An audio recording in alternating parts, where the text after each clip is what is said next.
거예요. 그리고 1인당 GRDP가 우리나라 평균보다 조금 미달돼요. 17개 지자체 중에 저희가 약간 중하위권에 있습니다. 그래서 이거를 이제 극복하기 위해서 저희가 열심히 하고 있는데, 올해 그 일환으로 올해 1월 18일에 이름을 개명했어요. 전라북도에서 전국특별자치도로 이름을 바꿨어요. 왜 바꿨냐? 새로운 시도를 해보기 위해서. 핵심은 다른 지역에서, 다른 나라에서 비즈니스가 되는 것인데 우리나라에서 비즈니스가 안 되는 거를 전국에서는 해보겠다 이거예요. 어떻게? 법에다가, 특별법에다 넣으면 이게 가능해요. 그래서 저희가 보시면 대한민국의 미래 첨단 정책의 테스트베드를 우리 전국에 해보겠다. 테스트베드가 뭐예요? 시범지역. 먼저 한번 해보자 라는 겁니다. 그래서 올해 법을 바꿔서 올해 출범했는데 333개의 특례를 받았어요. 그리고 14개의 특구를 만들 수 있는 권한을 지금 법으로 받아서 올 12월 28일에 출범을 합니다. 그래서 거기에 따라서 특구인데, 특구의 가장 핵심 중에 하나 소개해드리겠습니다. 이 특구에 입주하는 기업은 외국인 인력을 지금과는 달리 좀 플렉서블하게 쓸 수가 있어요. 예를 들면 지금은 한국에 온 외국인 인력은 5년 있다가 다 나가야 되는데 연장하고 연장 안 하고를 법무부 장관이 정하게 되어 있어요. 근데 우리 전국의 특구 안에 입주한 기업에 종사하는 외국인 인력은 5년 근무하고 더 연장할지 안 할지를 도지사가 권한을 가지고 왔습니다. 제가 내보내겠어요? 잘하는 사람을? 그러니까 5년 있다 연장하고 여기에 영주권을 주고 정착할 수 있는 권한을 도지사가 가지고 온 겁니다. 그게 핵심이에요. 이런 식으로 도지사가 중앙부처 장관이 가지고 있는 권한 중에 333개를 도지사가 가지고 와서 행사할 수 있는 것이 특별자치도다라는 거예요. 대표적에서 국제 K-팝 학교를 지금 만들려고 하고 있고 산악관광 특구를 만들려고 해요. 그동안 산악관광을 하려면 스위스처럼 산악열차, 케이블카 만들려면 환경부 장관이 인허가를 해야 되는데 이 권한을 도지사가 가지고 온 겁니다. 그래서 도지사가 권한이 많다고 좋은 건 아닙니다. 그러나 새로운 시도를 통해서 우리 지역의 발전을 한번 시도해보자 라는 것이 이거예요. 전북에 어떤 기업이 들어와 있냐? 삼성전자 그동안 없다가 제가 도지사 되고 나서 협약을 해서 지금 고창에 들어오게 돼 있고요. LG와 SK, 에코프로, LS 이런 기업들이 한국 기업, 대기업들로 들어오게 돼 있고, 이미 들어와 있는 기업이 현대중공업, 현대자동차 이런 데는 이미 들어와 있습니다. 그 외에 외국 기업들 뭐 솔베이 뭐 이런데 우리 좀 이따 발표할 로얄 캐닌, 이 세계적인 이 반려동물과 관련된 기업들, 바스프, 뭐 아까 우리 동화이캠도 좀 이따 설명드릴 거고, 이런 기업들이 지금 들어와 있습니다.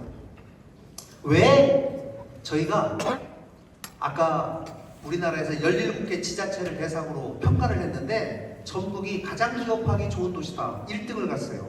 왜 1등을 갔냐? 잠깐 설명드리겠습니다. 저희가 왼쪽 위에 보시면 저희 공무원 한 명이 기업 하나를 1대1로 마크를 해요.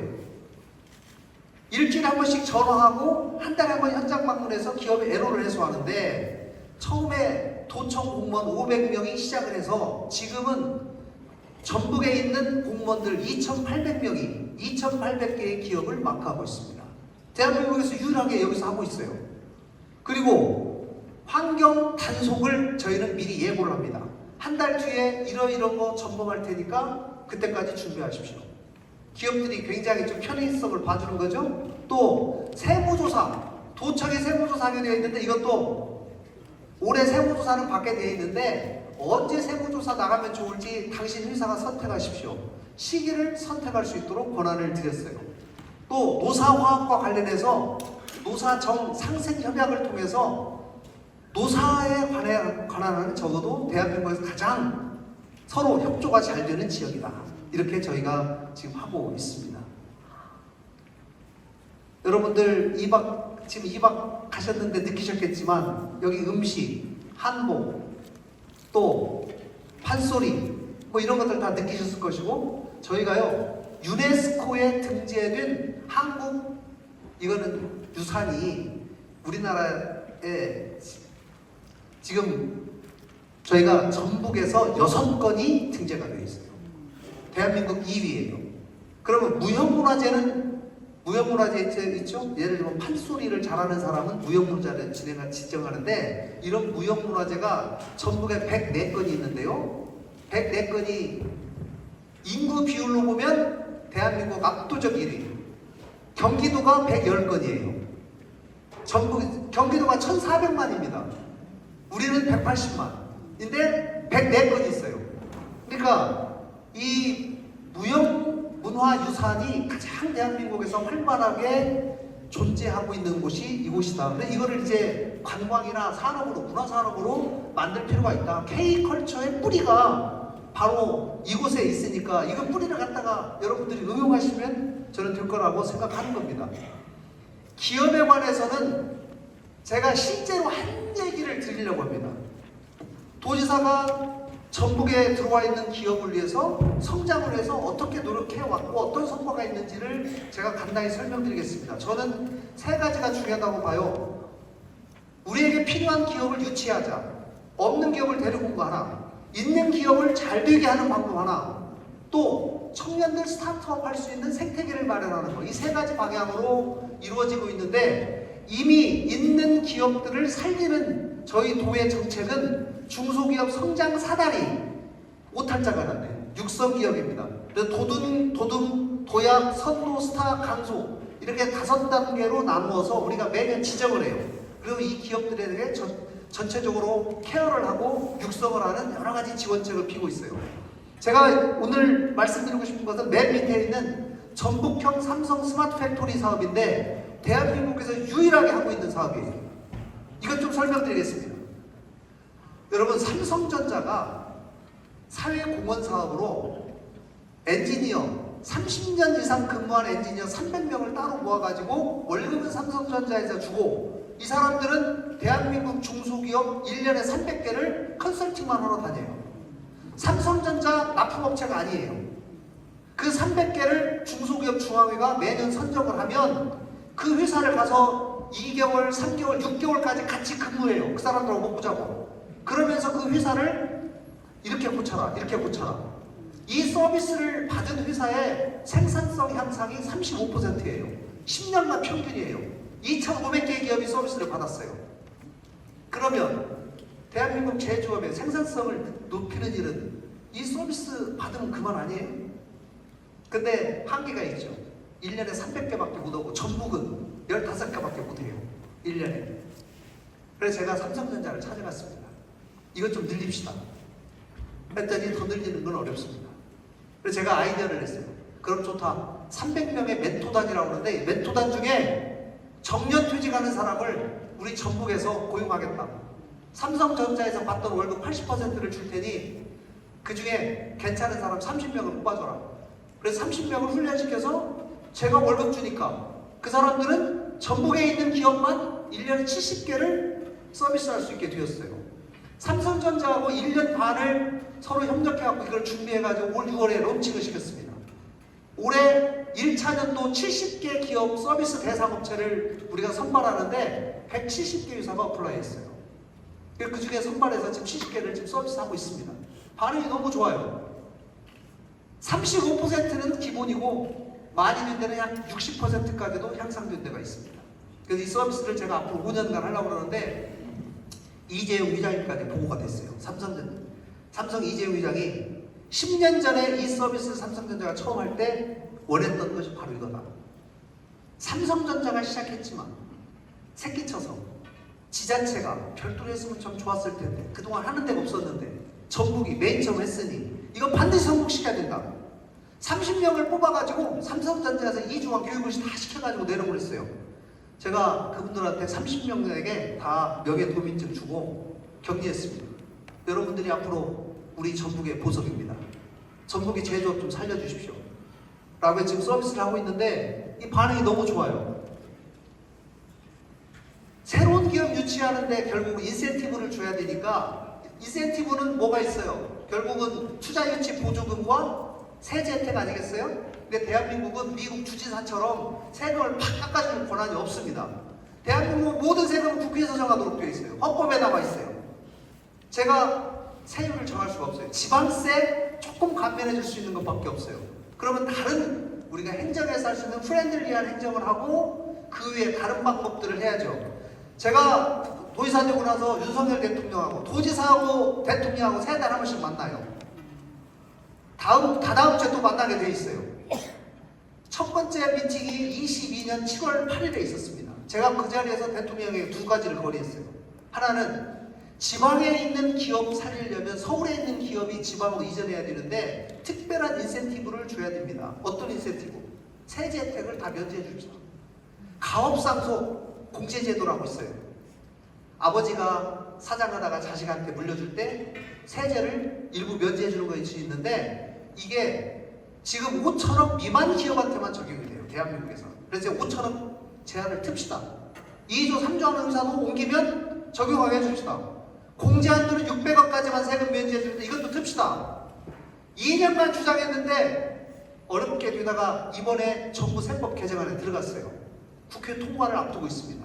이게 통과가 되면 서울에 있는 기업이 지방에 있는 기회발전 특구로 이전을 하면 매출 2조 하는 기업이 지방으로 이전하면 상속세를 한 푼도 안 나게 돼요.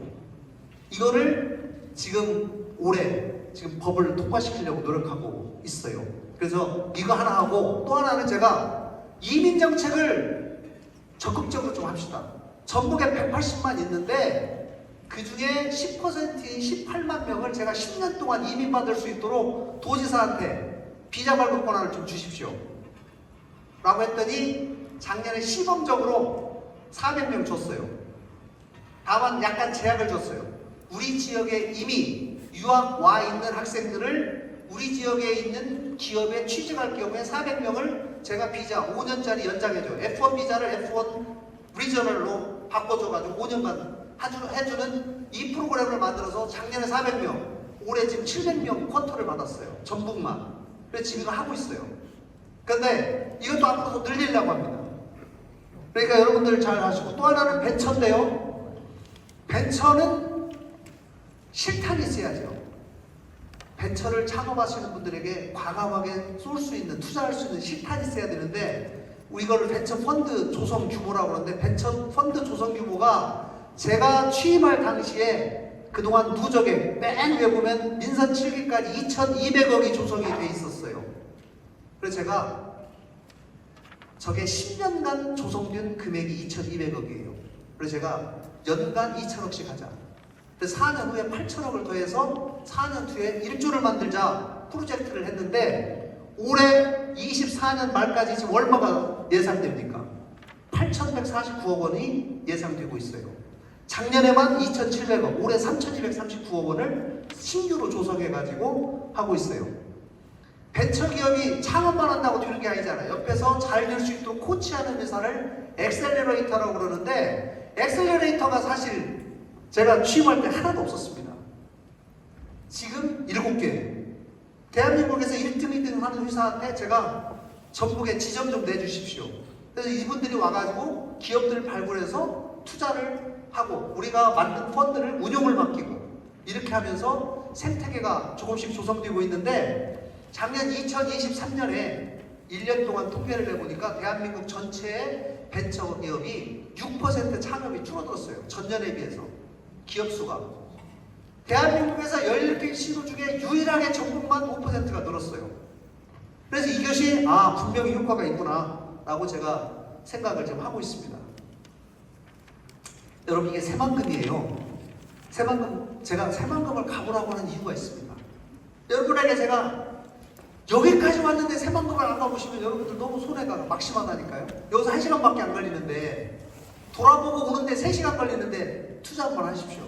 제가 왜 가보라고 하냐면 새만금에 이게 맨 밑에 방조제 있잖아요. 방조제가 33.9%, 9kg인데 과거에는 이 새만금 안쪽이 1억 2천만 평입니다.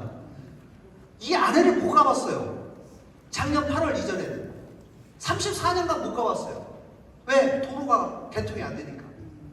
외곽밖에 못 돌았습니다. 외곽밖에. 안에를 못 가봤는데 작년 8월 이후로 이 안에 십자형 도로가 생겼어요. 십자행 도로를 여러분이 버스를 타고 직접 들어가 보면 새만금의 광활함, 또 잠재력, 이거를 여러분이 눈으로 확인을 하면 여러분들이 다 전 세계를 돌아다니면서 비즈니스 하신 분들이기 때문에 인사이트가 제가 생기지 말라기도 생겨요.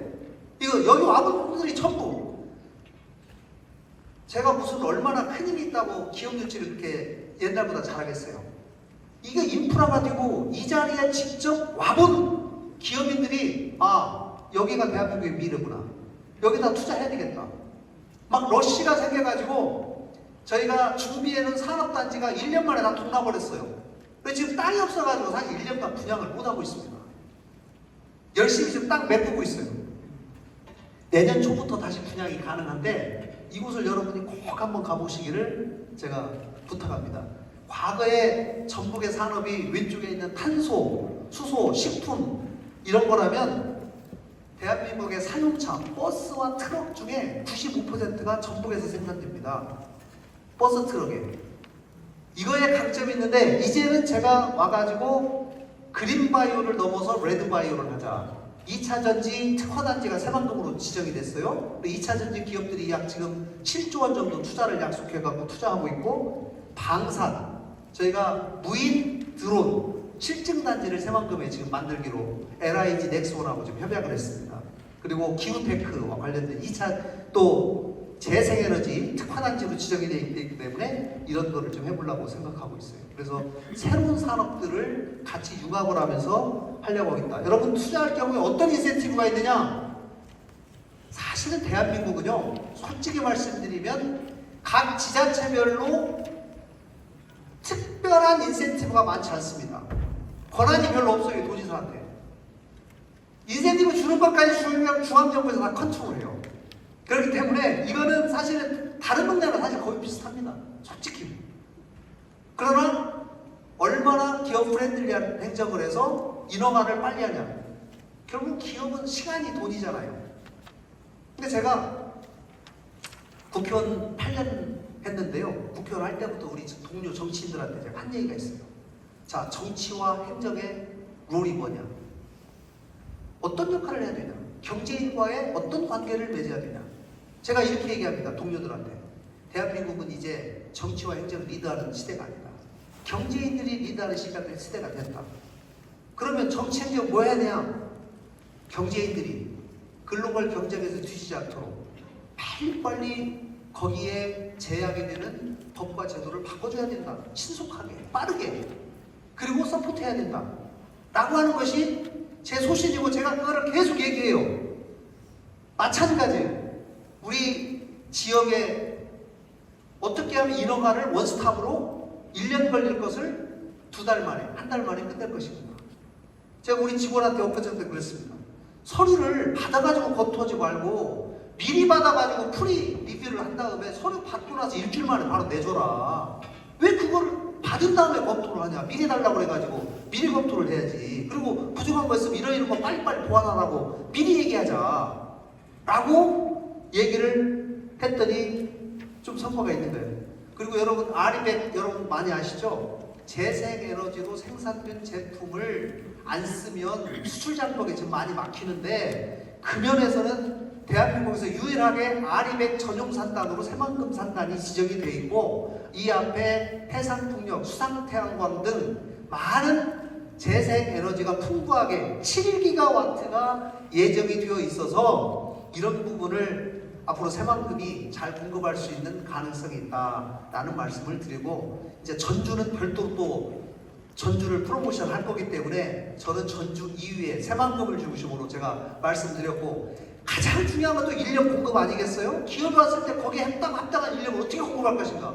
아까 우리 전북대학교 총장이 말씀하셨지만 대학교 인력은 전북대학교, 또 현장 인력은 전문대학교나 마이스터 고등학교, 옛날 공고 이런 데를 전문화 시켜가지고 저희가 저희 지역에 입주하는 회사들은 연차별로, 자 26년에는 몇 명, 27년에는 몇 명, 28년에 몇 명, 연차별로 레벨별로 몇 명이 필요한지를 저희가 수요를 받아서 거기에 맞는 인력들을 공급하는 계획들을 저희가 같이 협의하면서 하려고 이렇게 지금 하고 있습니다. 실제로 지금 하고 있어요. 그래서 이런 것들을 저희가 열심히 하고 있는데 여러분들 관심 가져주시고, 특히 식품 기업 하시는 분들은 오늘 오후 2시부터 개관하는 발효식품 엑스포에 꼭 가보셔야 돼요.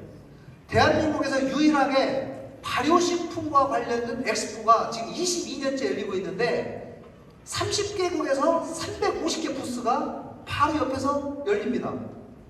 제가 여기 한인비즈대회하고 연결해갖고 여기 오신 분들 보고 가게 하려고 오늘 오후 2시에 오픈해요. 여러분들 가보시면은 전 세계에 있는 식품이 전부 거기다 다 나와 있어요. 한번 보시고 가셔가지고 맛도 보시고 좋은 경험하시기 바랍니다. 마치겠습니다. 감사합니다.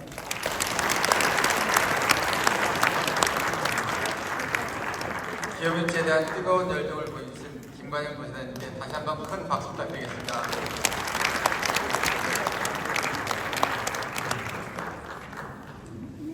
이어서 김인태 전주시 부시장님으로부터 전주시 투자환경과 특별한 혜택에 대한 투자 제한 발표가 있겠습니다.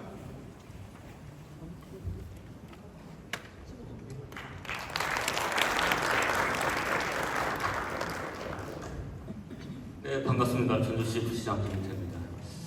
지사님 PT 할 때마다 느끼는 건데 대한민국 정치인 중에서 최고의 스피커가 아닌가 싶습니다. 그런 의미에서 먼저 발표를 했어야 되는데 뒤에 발표하는 사람들은 항상 부담이 됩니다.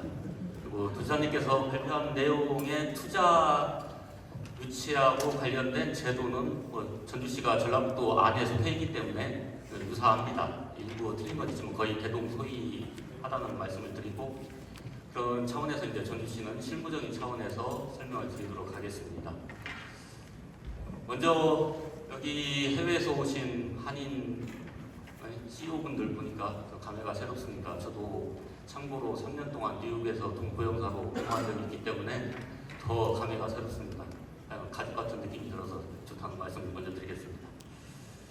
그럼 발표 순서는 먼저 이제 전주시의 현황 그리고 비전, 전주의 맛과 멋, 그다음에 강한경제 전주의 경제산업, 그리고 국가상단, 그다음에 탄소 융합 비발전 특구 순으로 설명드리도록 하겠습니다.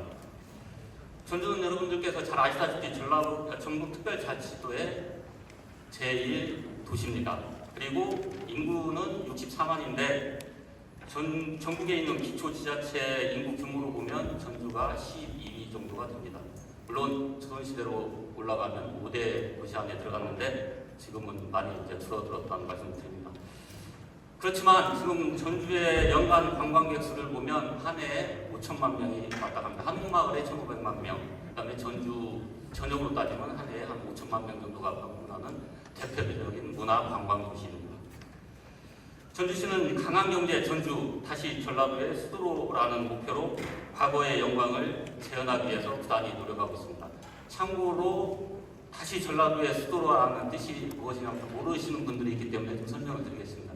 전라도라는 명칭은 벌써 1005년 정도 역사가 됩니다. 근데 전라도라는 명칭이 나오게 된 계기는 전주하고 전남에 있는 나주, 첫자를 따가지고 전라도라는 명칭이 나온 겁니다. 그래서 그 전라도를 통할하는 관찰사가 지금 전주 전라 감영에서 근무를 했고, 전라 감영 관찰사가 전라북도, 전라남도, 그다음에 광주, 그다음에 제주도까지 예전에 통화를 했었습니다. 그 정도로 이제 영광을 누리던 전주시가 좀 많이 쪼그라든 건 사실이지만 지금 우원기 시장님 모시고 나서 역동적으로 지금 행정을 펼쳐나가고 있다는 말씀을 드립니다. 그리고 전주는 영화의 도시입니다. 전주는 2024년 그리고 대한민국 문화도시로 선정되면서 명실공히 대한민국 대표 문화도시로 발돋움하고 있습니다. 특히 미래의 문화를 창조함으로써 문화가 산업으로 발전하고 문화가 경제가 되는 롤모델을 만들어 나가고 있습니다. 지금 10월달 전주에서는 특별한 행사를 추진하고 있습니다. 10월 한 달을 전주 페스타 기간으로 정해서 각종 축제를 모아서 한 달 내내 전주 시민뿐만 아니라 전국에서 오시는 관광객들, 그다음 전 세계에서 오시는 관광객들을 상대로 전주 페스타를 개최하고 있습니다. 그래서 여기서 그 3일 동안 많은 행사를 보셨을 텐데 아직 시간이 남으셨기 때문에 다양한 행사를 더 체험했으면 합니다. 다음에 이제 전주시는 아시아 최고의 역사 관광도시로 도약하기 위해서 왕해공원 프로젝트를 우범기 시장님 공약 사업으로 집중 추진을 하고 있습니다. 특히 핵심 사업인 국립 후백제 역사문화센터 건립 대상지가 전국적으로 경쟁을 해서 올해 전주시로 결정이 됐습니다. 또한 현 종합경기장 부지의 마이스 복합단지 조성을 위해서 2028년까지 완공할 예정으로 추진을 하고 있습니다. 마이스 복합단지에 이제 컨벤션 센터를 좀 조성을 하고 있는데, 만약에 이게 2028년에 조성이 완료가 된다면 조금 더 편안한 환경에서 저희가 한인 비즈니스 데이를 한 번 더 유치를 했으면 하는 소망을 가지고 있습니다. 그러면 여기 계신 동포 CEO 여러분들께서 적극 후원해 주시면 고맙겠습니다. 그리고 전주는 예술과 휴식이 함께하는 아주모습 명소화 사업을 추진하고 있습니다. 또한 과거 충무시설이었던 문화공간을 완산 벙커로 지금 새로 단장하고 있고, 완산 70 명소화 사업을 한옥마을과 연계해서 새로운 관광 명소로 만들어 나가고 있습니다. 그뿐만 아니라 덕진공원, 동물원, 모합산 등 기존 관광지 인프라 개선을 통해서 한옥마을로 한정된 관광객을 전주 전역으로 확산시키기 위해서 노력을 해나가고 있습니다. 다음으로는 전주시의 현재와 미래의 먹거리 분야인 산업 분야에 대해서 말씀드리겠습니다. 전주시에는 총 6개의 산업단지가 있습니다. 2027년 조성을 목표로 진행되고 있는 1개의 국가산단이 또 있습니다. 이 대규모 산단을 하나로 묶어가지고 서로 연계를 통해서 산업구조 고도화, 그 다음에 밸류체인 구축을 통한 신산업 산업 육성 가능성과 잠재력이 가장 높은 도시가 전주시가 아닌가 합니다. 그리고 올해 4월 전주시는 이들 5개 산단을 대상으로 해서 2025년부터 27년까지 총 사업비 2,843억을 투자해서 23개 사업 추진이 가능한 노후산단 거점 경쟁력 강화 사업에 선정이 되었습니다. 그럼 이제 내년부터 본격적으로 스마트 그린 산단, 그다음에 디지털 산단으로 거듭나기 위해서 인프라 개선 사업을 추진하고 있고, 그다음에 전통 산업 위주의 산업 구조를 개편하고 업종 고도화를 위한 R&D 사업을 추진해서 노후 산단의 새로운 변화를 구축하고 있습니다. 다음은 이제 전주시 앞으로 미래 먹거리에 대해서 소개해드리겠습니다. 전주는 3대 주력 산업인 수소 산업, 그다음에 탄소 산업, 드론 산업을 선정하고 탄소 소부장 특화단지 조성과 수소 관련 인력 양성, 인프라 구축에 힘을 쓰고 있습니다. 어제 여러분들께서 관람하신 분들도 있을 텐데, 드론 산업 박람회에서 보신 바와 같이 드론을 우리 생활에 보다 가깝게 느끼고 즐길 수 있도록 하는 드론 산업 상용화 사업에 박차를 가하고 있습니다. 특히 어제나 이제 그제 보셨을 텐데, 드론 축구 같은 경우는 전주시에서 최초로 개발을 했고, 이게 전 세계에 지금 보급을 하고 있습니다. 그래서 내년도에 전주시에서 세계 드론 축구대회가 열리는데, 아마 대한민국에서 스포츠 종목을 발굴해서 제도화하고, 그 다음에 국제기구도 만들고, 그 다음에 국제적으로 확산시켜서 세계적인 선수들이 한국에 참여하는 그런 대회는 유일하게 드론 대회가 유일합니다. 그만큼 전주에서는 드론 산업에 특별한 신경을 쓰고 있다는 말씀을 드립니다. 또한 전주시는 레드바이오 산업을 미래 먹거리 산업으로 주목하고, 이에 걸맞는 역량과 인프라를 차근차근 구축하고 있습니다. 탄소 소재 의료기기 개발 지원 인프라 구축, 그 다음에 바이오 산업의 창업 베이스인 캠퍼스 혁신파크, 그 다음에 중계 임상의 근거지인 여기 전북대병원과 양산기지인 산업단지를 전략적으로 연결해서 바이오 산업 생태계를 조성하고 있습니다. 디지털 분야의 기업 성장을 지원하기 위해서 가상융합 산업 콤플렉스, 그 다음에 디지털 혁신 거점 조성으로 한 단계 도약을 준비하고 있습니다. 또한 기술 창업 지원을 위해서 전주기술 창업 성장 지원센터, 그 다음에 산업융합 플라자 구축 등 인프라를 확충하고 청년들의 다양한 도전도 지원하고 있습니다. 다음으로 전주시의 미래 먹거리인 탄소 산업의 핵심 지역이 될 전주 탄소 국가산단에 대해서 말씀드리겠습니다. 탄소 산단은 바로 옆에 있는 효성 첨단 소재에 탄소 소재를 활용해서 탄소 제품 생산 기업을 직접화하기 위한 특화단지 조성을 목표로 올 하반기에 분양이 예정되어 있습니다. 전주 IC에서는 차량으로 5분 거리, 전주 도심에서는 차량으로 15분 거리 떨어져 있습니다. 뛰어난 교통 편의성을 자랑하고 있고, 조성 단계에서부터 스마트폴, 스마트 가로등, 스마트 횡단보도 등 스마트 그린 인프라가 완벽하게 구축된 산단을 만들고 있다는 말씀을 드립니다. 전주시는 전통산업인 제지, 섬유, 기계 등 전통산업을 신산업으로 변화하는 업종 고도화가 꼭 필요한 상황입니다. 이에 따라서 효성이 탄소 소재의 생산 기지가 되고, 탄소 산단과 전주 1, 2산단이 소비 기지가 되는 밸류 체인을 구축하고 있습니다. 또한 탄소 산단 바로 인근에는 탄소 분야 글로벌 기업인 아까도 말씀드린 효성 첨단 소재가 탄소 융복합 기업의 핵심 앵커 기업으로서 탄소 소재 섬유를 활용한 아까 지사님께서도 말씀하신 방산산업 등 다수의 중견 기업을 지금 유치하기 위해서 많은 노력을 기울이고 있고 현재 탄소 산단에 문을 두드리는 기업들이 많이 있다는 말씀을 드립니다. 또한 전주 산업단지 내에는 한국탄소산업진흥원,